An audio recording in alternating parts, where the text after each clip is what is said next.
I'm Madea, and this is my God story. Years ago, I pretty much thought I had the perfect life, perfect student. I started out band, choir, homecoming queen, all the stuff that you think is important at the time, and then flash forward 10 years later, I could probably have to take up to 8 painkillers to get the same high and euphoria that I got when I started taking 1 or 2 for a medical condition.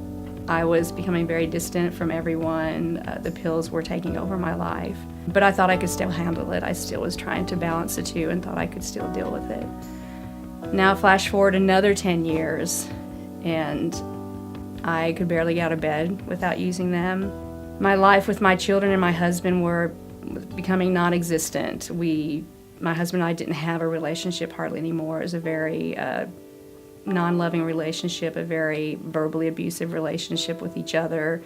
I was very verbally abusive to my children, very neglectful to my children who were very young at the time. You know, I look back on that and I'm like, how could any parent do that? And I was just so eaten up by the chemicals that were in my body. So at my worst, I ended up with 25 felony counts against me, standing in front of a judge in a courtroom. And I had left the courtroom probably, it would have probably been 6 months after that. I had pled guilty and they had dropped the felony counts to 5 misdemeanors.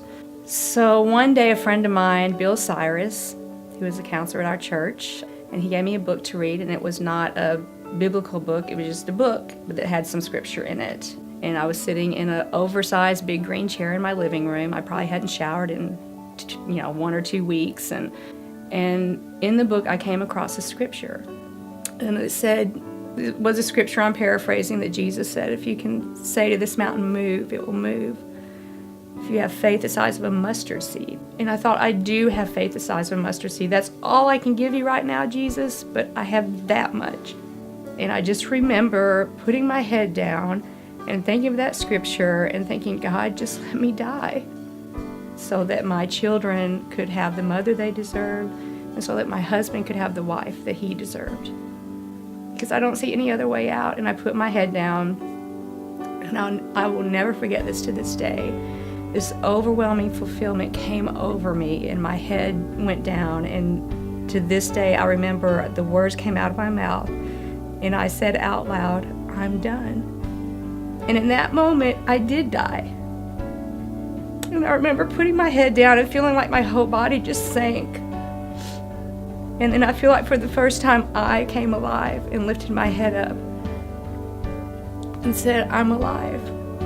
And it was at that moment that I decided I wanted to know who this man was that just saved my life, Jesus Christ.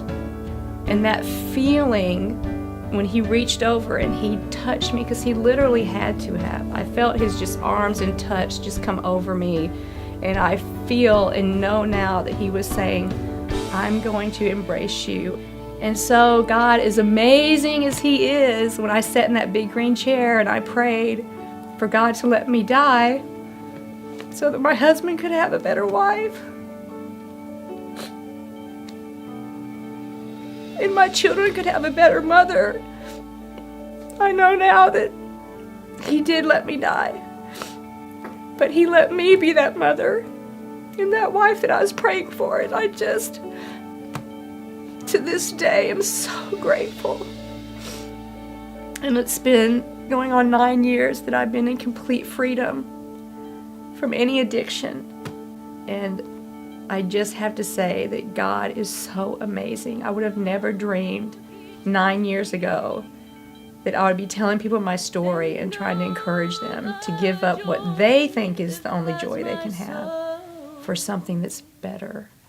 Because I found something better, and it's Jesus Christ. And now I know he touched me and made me whole. Yes, he did. I'm Madea, and this is my God story. What's yours?